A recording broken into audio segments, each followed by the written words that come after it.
दोस्तों आज बात करने वाले हैं शिक्षकों के ट्रांसफ़र को लेकर। साथ में हम बात करेंगे अतिथि शिक्षकों के आए हुए एक वायरल आदेश का दोस्तों, जिसमें आपकी चॉइस फिलिंग की डेट बताई गई है। वास्तव में आपकी चॉइस फिलिंग कब से होगी दोस्तों, और आपकी ज्वाइनिंग कब से होगी, और कितने स्कोर पर आपकी ज्वाइनिंग होगी दोस्तों, इन पर भी बात करने वाले हैं। बुलाए गए हैं, उसके बाद भी 5% ही तबादला हो पाएंगे दोस्तों। और दोस्तों जो आवेदन भी कर पा रहे हैं उनके लिए कम स्कूल वहां पर दिख रहे हैं, तो इसके पीछे क्या कारण है, विभाग ने इसका क्या तर्क दिया है, वो भी हम विश्लेषण करने वाले हैं दोस्तों।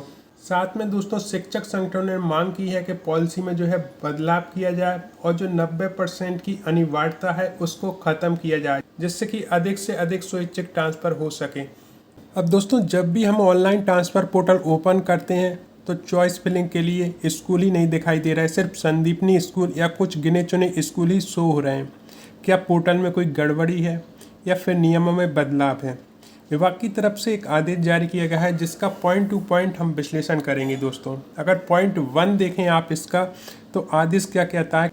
ट्रांसफ़र नीति दिनांक 20/6/2026 के अनुसार पूरी प्रक्रिया ऑनलाइन कर दी गई है। आसान भाषा में समझें दोस्तों, 20 जून 2026 से एजुकेशन पोर्टल 3.0 पर लिंक एक्टिव कर दी गई है।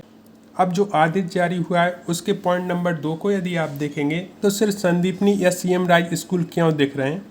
शिक्षकों की समस्या, लोग परेशान कि सामान्य स्कूल गायब में सिर्फ विशेष स्कूल ही दिख रहे हैं। सरकारी नियम का विश्लेषण। सरकारी आदेश की कंडिका 2 में साफ लिखा है कि जिला उत्कृष्ट मॉडल संदीपनी में पीएम श्री स्कूल विशिष्ट विद्यालय की कैटेगरी में आते हैं। असली वजह है कि विभाग ने पहले चरण में केवल उन विशेष स्कूलों को खाली पदों को ही पोर्टल पर लॉगिन किया था। संदीपनी या उत्कृष्ट स्कूल में ट्रांसफर के लिए एक अलग चयन परीक्षा या विशेष प्रशासनिक अनुमति की जरूरत होती थी दोस्तों, इसलिए सामान्य शिक्षक के लिए सामान्य स्कूल अभी पोर्टल पर हाइड हुए थे। लेकिन दोस्तों पॉइंट नंबर 3 देखेंगे तो यहाँ भी स्थिति स्पष्ट हो जाती है, और सबसे बड़ा पॉइंट यही है दोस्तों, 70% का नियम कंडिका 3। आदेश क्या कहता है, जिले में वर्किंग स्टैंड 70% से कम होने पर ही स्कूल प्रदर्शित होंगे दोस्तों। यदि हम सरल उदाहरण से समझें दोस्तों, तो मान लीजिए इंदौर जिले में वर्ग 3 के कुल 100 पद स्वीकृत हैं। सरकार का नियम है कि अगर इंदौर में इस समय 70 से कम शिक्षक, मान लेते हैं कि 65 शिक्षक ड्यूटी पर हैं, तो इंदौर जिला कमी वाले जिलों में आ जाएगा। ऐसी स्थिति में बाहर के किसी शिक्षकों को इंदौर की स्कूल पोर्टल पर चॉइस फिलिंग के लिए दिखाई ही नहीं देंगे दोस्तों। अब दोस्तों अतिशेष सरप्लस का नियम भी हम यहाँ पर समझ लेते हैं। अगर आप उस स्कूल में हैं जहाँ ज़रूरत से ज़्यादा शिक्षक हैं, अतिशेष, तो आपको सिर्फ वही स्कूल दिखेंगे जहाँ शिक्षकों की बहुत ज़्यादा कमी है, ताकि स्टाफ का संतुलन बनाया जा सके। अब दोस्तों पॉइंट नंबर 4 आप देखेंगे, 11 से कम छात्र संख्या वाले स्कूल लॉक कंडिका 4। आदेश क्या कहता है, अत्यंत न्यून नामांकन 11 से कम वाले एकल शिक्षकी स्कूल में चॉइस फिलिंग नहीं होगी। अब इस नियम को उदाहरण से समझें दोस्तों। मान लो कि एक गांव का प्राथमिक स्कूल है जहां सिर्फ 8 बच्चे पढ़ते हैं और वहां सिर्फ एक ही सरकारी गुरुजी पढ़ा रहे हैं। अब अगर वो गुरुजी ट्रांसफ़र के लिए अप्लाई करेंगे तो कोई दूसरा शिक्षक उस स्कूल को अपनी चॉइस में नहीं चुन पाएगा। सरकार ने ऐसे स्कूल को पोर्टल पर ब्लॉक कर दिया ताकि वो इकलौता शिक्षक भी वहाँ से चला ना जाए और स्कूल पूरी तरह बंद ना हो जाए। अब दोस्तों हम पॉइंट नंबर 5 को समझेंगे। संवर्ग से बाहर जाने पर सिर्फ गांव के स्कूल कंडिका 5 के अनुसार। आदेश क्या कहता है, संवर्ग के बाहर स्वैच्छिक स्थानांतरण में ग्रामीण क्षेत्र के विद्यालय प्रदर्शित होंगे। आसान भाषा में समझें, अगर कोई शिक्षक अपने जिले या संवर्ग से बाहर किसी दूसरे क्षेत्र में अपनी मर्जी से ट्रांसफ़र चाहता है तो पोर्टल उसे भोपाल, इंदौर या जबलपुर जैसे शहरों के स्कूल नहीं दिखाएगा। उसे केवल ग्रामीण क्षेत्र, गांव के स्कूल ही चॉइस फिलिंग में मिलेंगे। सरकार चाहती है कि शहरों में जमे हुए शिक्षक गांव की ओर रुख करें दोस्तों।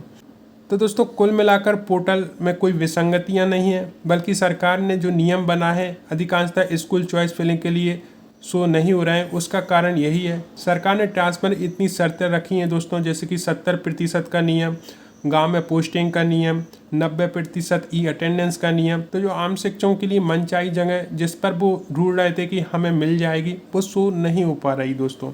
और जैसे ही शिक्षा विभाग इस पर कोई नया स्पष्टीकरण या तारीख बढ़ाता है तो मैं सबसे पहले आपके लिए वीडियो लेकर आऊँगा ही दोस्तों। साथ में जो शिक्षक संगठन है वो भी लगातार मांग कर रहे हैं कि जिस तरह से नियम बनाए गए हैं उसमें थोड़ी सी रियायत दी जाए, खासकर 90% जो ई अटेंडेंस की अनिवार्यता है उसमें।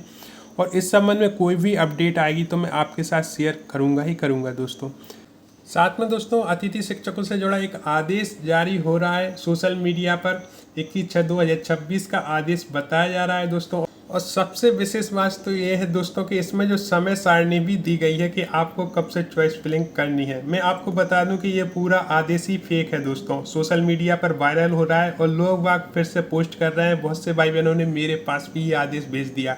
आप ऑफिशियली वेबसाइट पर देखेंगे जाकर तो यहाँ पर कोई भी सूचना उपलब्ध नहीं है। ये आदेश यहाँ का है ही नहीं दोस्तों, किसी ने पुराने आदेश को एडिट कर कर फेक बनाया है जिससे कि आप परेशान हो रहे हैं दोस्तों। यहाँ पर जो लास्ट आदेश आया था वो 16/6/2026 का था, जैसे कि आप देख रहे हैं कोर्ट केस के संबंध में था। और एक आदेश जो आपके काम का था वो था अनुभव प्रमाण पत्र जारी करने के संबंध में 15/6/2026 का आदेश था। इसके बाद पोर्टल पर कुछ भी अपडेट आपकी नहीं आई है दोस्तों।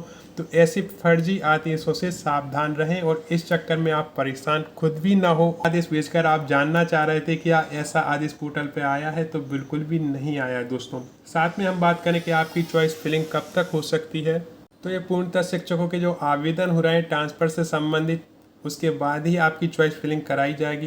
क्योंकि शिक्षकों के ट्रांसफ़र के बाद जो भी वैकेंसी खाली रहेगी वहाँ पर अतिथि शिक्षक रखे जाएंगे दोस्तों। अब आपके जो आवेदन हो सकते हैं वो 26 से लेकर 30 के बीच में इस संबंध में आदेश जारी हो सकता है। क्योंकि दिशा निर्देश ऐसे हैं दोस्तों कि 1 जुलाई से आपका अध्यापन कार्य शुरू हो जाए, ये कोशिश कर रही है गवर्नमेंट भी और शिक्षा विभाग भी दोस्तों। तो उस हिसाब से देखा जाए तो इस सप्ताह में आपकी चॉइस फिलिंग का आदेश जारी हो सकता है। ये आपकी ऑफिशियली वेबसाइट है दोस्तों, इस पर ही वो आदेश आएगा GFMS पोर्टल पर।